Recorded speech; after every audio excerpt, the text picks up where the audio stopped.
Seorang sahabat datang kepada Rasulullah SAW. Jadi ternyata sahabat-sahabat ini cerdas.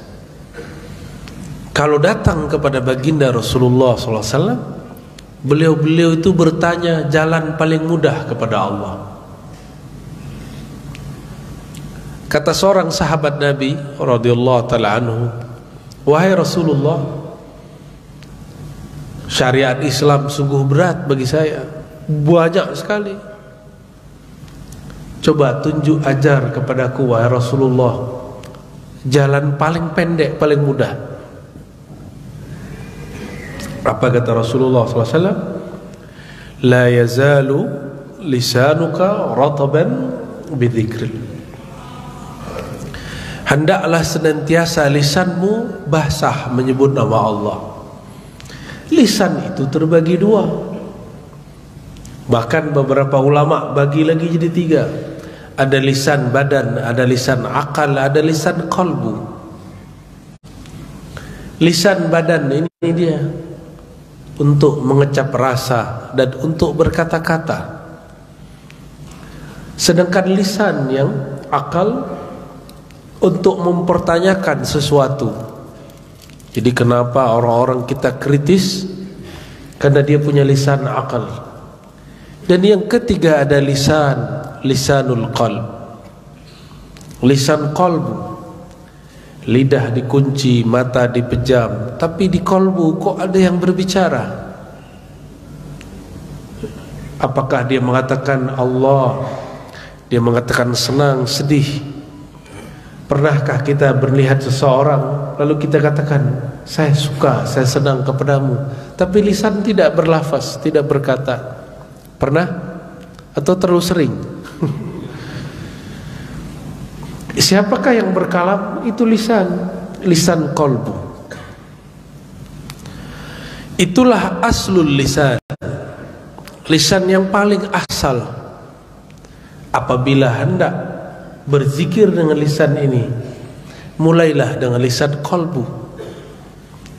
Itulah kenapa Imam Abu Bakar Asy-Syibli, murid Imam Junaid, ketika sakaratul maut, beliau membaca dengan lisan qalbunya, lalu diterjemahkan lisan zahirnya.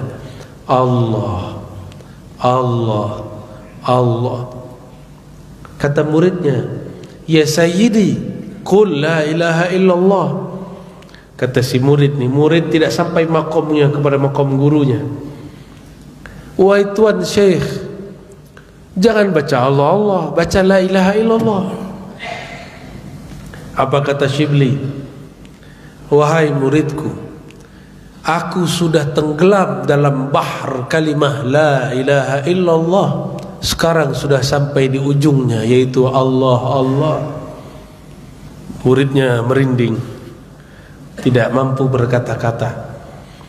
Cobalah lihat ayat kursi, Allahu la ilaha illa hu. Allah dulu, baru la ilaha illahu. Isbatkan dulu nama Allah, baru nafikan la ilaha selainnya, lalu hunjamkan lagi illallah. Jika dalam qalbu sudah isbat, sudah tetap nama Allah, lalu kita baca la ilaha illallah dengan menghunjam, ketemulah kalimah yang di dalam ini dengan kalimah yang di lisan ini. Jika dua kalimah bertemu, terbitlah cahaya.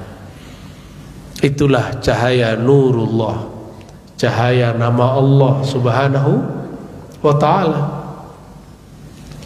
Dan kita beruntung ada orang-orang yang mengajarkan zikir di sini, ya. Jadi jangan malu-malu lagi, jangan malas-malas lagi datang ke zawiyah beliau, ya. Ada kalau selera, thariqah itu selera, seperti naik pesawat, ya. Ada Batik Air, ada Garuda, ada Citylink, toh. Ada yang transit dulu, ada yang langsung. Sidi Ahmad Al-Idrisi, beliau itu awalnya Syazili, Khalwati, Qadiri, Suhrawardi, semua thariqah lah, di zaman itu ada, beliau ambil. Lalu kata beliau dalam satu manaqibnya disebutkan, fara'aitu Sayyidina Balia Khadir alaihi salam. Lalu aku bertemu Sayyidina Khidir alaihi salam. Falaqanani, di sampingnya ada Rasulullah. Rasulullah menyuruh dia, "Hei Khidir, talkinkan Sidi Ahmad." Maka ditalkinlah Sidi Ahmad. Siapa yang mentalkin? Sayyidina Al-Khidir Balia ibn Mulkan alaihi salam.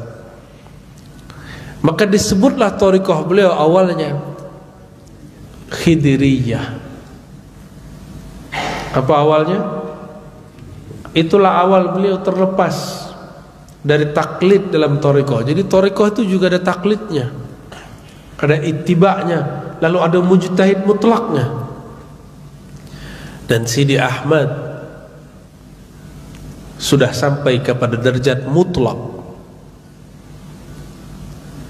Lalu rohaninya naik lagi,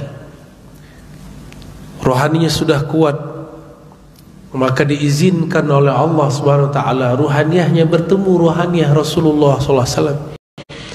Di sampingnya ada ruhaniyah Sayyidina Khidir.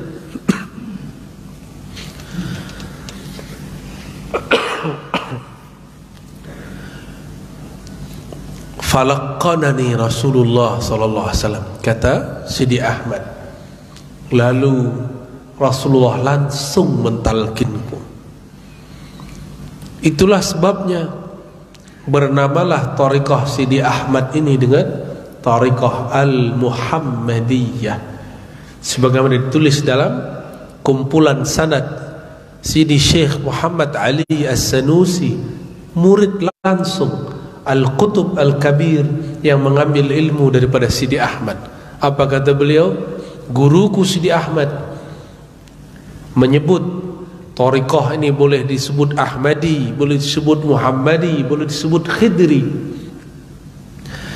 Tahun lalu ketika saya mendeklarasikan itu di hadapan jamaah, rekamannya dipotong-potong oleh orang thariqah juga, yang kemudian tidak percaya bahwa itu ada. Apa kata saya dulu? Saya meleburkan semua thariqah saya kepada Al-Muhammadi. Al-Muhammadi berarti ruhnya bersambung kepada Rasulullah sallallahu alaihi wasallam. Sidi Syekh Muhammad bin Abdul Karim Saman yang lebih awal sedikit daripada Sidi Ahmad pun juga sama, tidak menyebut thariqahnya Samaniyah, menyebut thariqahnya apa? At-Thariqah Al-Muhammadiyah, karena rohaninya Rasulullah SAW langsung. Jadi kapan kita boleh menyebut diri kita Muhammadiyah secara mutlak, secara thariqah Al-Muhammadi? Apabila rohani sudah bertemu rohaniah Rasulullah SAW, dibimbing beliau, ditalkin beliau. Proteslah kawan kita, Ustaz, kata orang Makassar ya, Ustaz, Muhammad sudah mati. Kurang ajar juga nih orangnya. Kalau Umar hidup, kau dipenggal itu ya. Untung Sayyidina Umar sudah wafat. Tahukah kita ayat ini? Pasti sudah tahu. Wala taqulu liman yuqtalu fi sabilillahi, janganlah engkau berkata bahwa orang yang wafat di jalan Allah itu mati. Nggak boleh, suul adab. Ini Allah yang melarang. Al-aslu fil amri litahrim, pada dasarnya larangan itu haram. Kenapa hanya pada bab hukum-hukum zahir diterapkan, pada hukum batin tidak diterapkan? Ini tidak adil dalam buat merumuskan hukum. Bal ahya'un inda rabbihim, tapi mereka hidup di sisi Allah. Yurzakun, selalu dapat rezeki. Rezekinya arwah ma'rifatullah, rezekinya badan makan, minum, duit. Tapi di sana rezeki mereka adalah asrar ma'rifat. Disebut al-faid ar-rabbani. Apa sebutannya? Al-faid ar-rabbani. limpahan rububiyah, uluhiyah Allah. Itulah yang mengalir pada aulia. Kenapa kita kemudian bernisbat bertorikoh kepada mereka? Supaya kita kebagian limpahan-limpahan rabbaniyah, uluhiyah. Itu sebenarnya.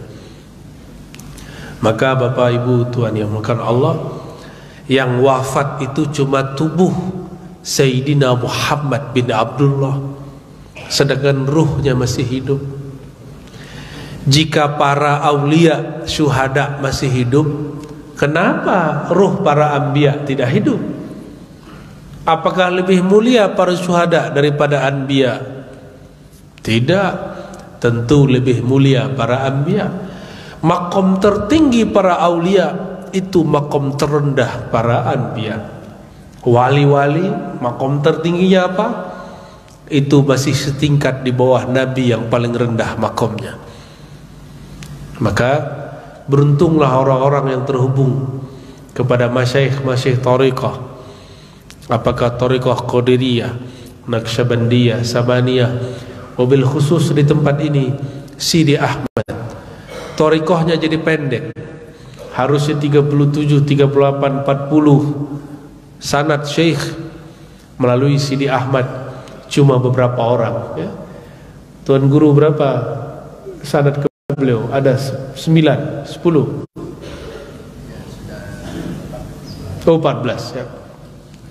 Dan dahsyatnya Thariqat Idrisiyah itu, kebanyakan khadim thariqahnya orang-orang alim, kebanyakan. Minimal alim fil qulub, ya, kalbunya. Allahumma salli wa sallim wa barik ala Sayyidina Muhammad.